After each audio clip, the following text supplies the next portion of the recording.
Alright, Bismillah. Brain Brief by Art Markman and Bob Duke. Okay, Chapter 8. Why do tongue twisters work? She sells seashells by the seashore. Peter Piper picked a peck of pickled peppers. I saw Susie sitting in a shoe shine shop. He slid a sheet he slid upon the slitted sheet he sits. This last one was popular when Art was in about 7th grade, for reasons that will be obvious after you try to say it aloud 3 times fast. When you do a radio show, you become very attuned to speech errors, and it's amazing how often people intend to say one thing and end up saying another. Speech errors come in different forms, and understanding the various types of speech errors helps explain how tongue twisters work. The individual speech sounds that make up language are called phonemes. The remarkable thing about language is that each one uses relatively few phonemes to make up its entire vocabulary. Each unique word comprises a particular combination of phonemes. Phonemes can be divided into consonants and vowels. Vowel sounds A-E-I-O-U are produced by the vibration of the vocal cords and are distinguished from one another based on the shape of the mouth, lips and throat, which affects the way they resonate in the head. Consonant sounds are created by closing and changing the shape of the vocal tract using the throat, teeth, lips and tongue. For example, the S sound is produced by placing the tongue near the roof of the mouth and forcing air over the tongue. The sh sound also uses hissing air, but the lips are forward and the middle of the tongue is moved toward the top of the mouth to produce a different shape and airflow. These individual phonemes combine to form syllables, many of which are consonant-vowel-consonant clusters, sometimes abbreviated as CVC clusters, like sad, sack, and cat. Any syllable has to have at least a vowel in it, so the word A, E, I, and O are all syllables. Some syllables has a vowel and just one consonant, like B or at, but many have a vowel in the middle and consonants at the start and at the end. The initial consonant of a CVC syllable is called the onset, and the vowel and consonant at the end are called the rhyme, which, as Bob likes to point out, rhymes with rhyme. The way syllables are set up, psychologically it might be more accurate to use acronym CVC because onset C is less strongly connected to the rest of the syllable than the phonemes in the rhyme VC are connected to each other. The more tenuous connection between the onset and the rhyme explains in part why we really enjoy rhyming words like sad and cat and don't feel as strongly about words that shares only the first consonant and vowel, like sad and sack. Most speech errors affect the onsets of the syllables. Sometimes we mistakenly anticipate a speech sound we need for the next word, saying that dog instead of bad dog. Sometimes we persist in a speech sound from the previous word, saying bad bog instead of bad dog. Sometimes we swap the sound from 2 syllables, saying that bog. These swaps are common enough that they've been dubbed Spoonerism, after the Reverend William Archibald Spooner of Oxford, who reportedly made these kinds of errors all the time. There are many factors that can cause this kind of mistakes in speech. The faster you speak, the less time the brain has to plan the movement of your mouth, tongue, and teeth.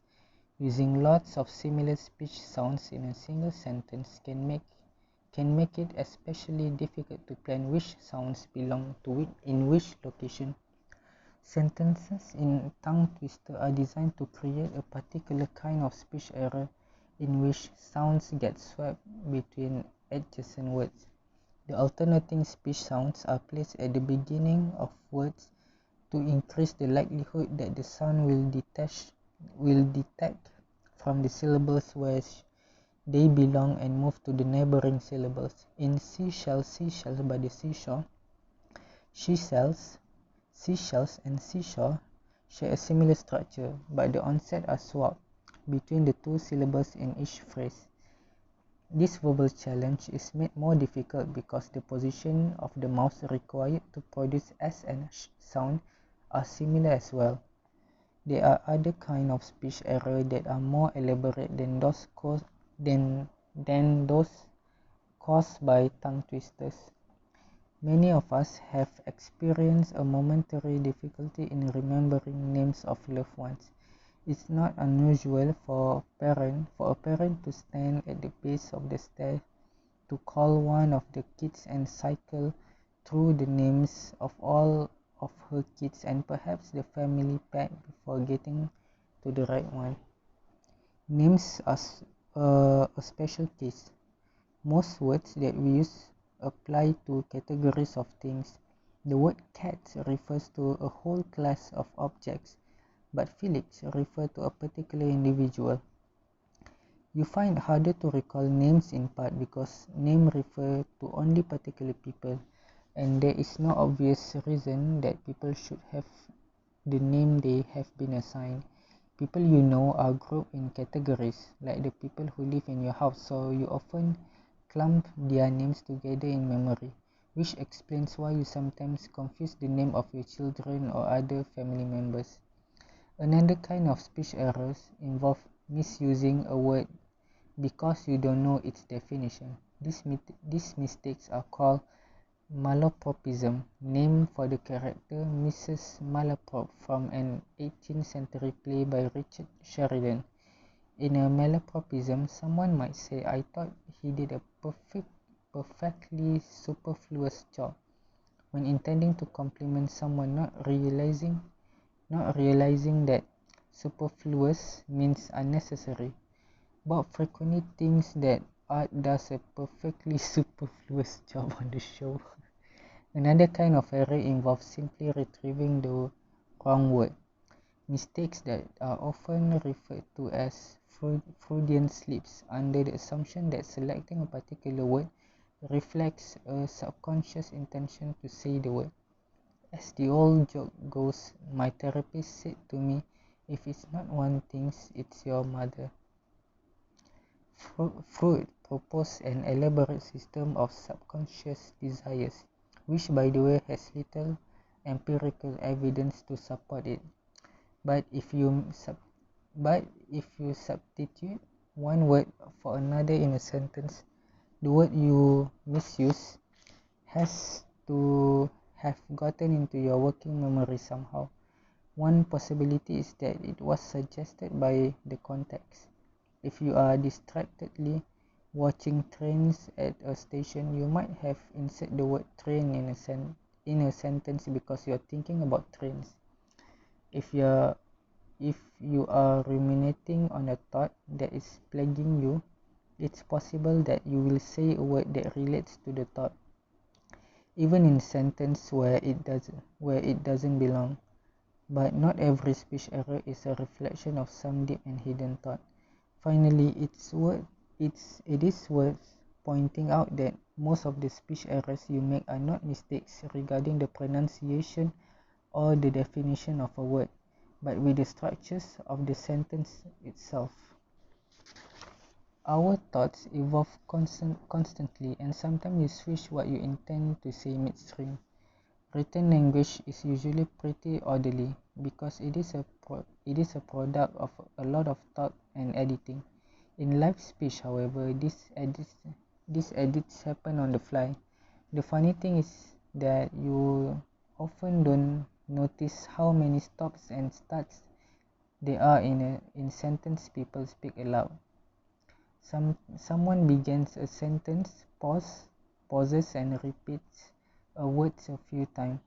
Halfway through the sentence, there is a stop and restart. Of course, as you're listening, You are attending to the meaning of what it is spoken more than you are attending to the words and sentence structure. So you rarely notice how disjointed many conversations are. If you record yourself speaking, as radio hosts do all the time, you get to hear all the ways in which spoken sentences stop and start. If you consider yourself a skillful speaker, it may be painful to hear the errors that contaminate your speech. But life is not script with our lines edited for clarity and grammatical fidelity. So, to err in speech is human. A good tongue twister is divine. Thank you.